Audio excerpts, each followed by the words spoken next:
everybody. Chef Dale here at NAFM 25 again.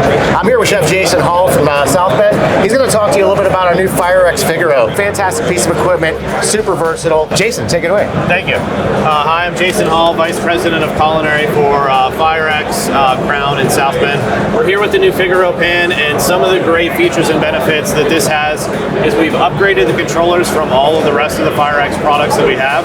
This unit is going to be able to pressure braise. Firex is very known for its pressure braising capabilities, but it can also pasteurize, it can sous vide, it can pressure steam.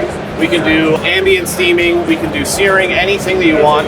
The other big feature that this has is multiple zone cooking. I know that's a big thing within the industry right now, so we have the most zones of anybody else. We have 8 zones, but the benefit to our technology is we're able to manipulate those zones from horizontal to vertical, so we can build the zones however we want with inside the pan.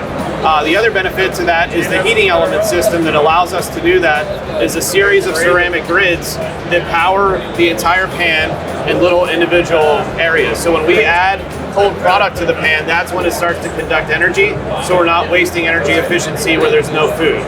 Hope you enjoyed the Firex Figaro overview, and thanks for being here at NAFM.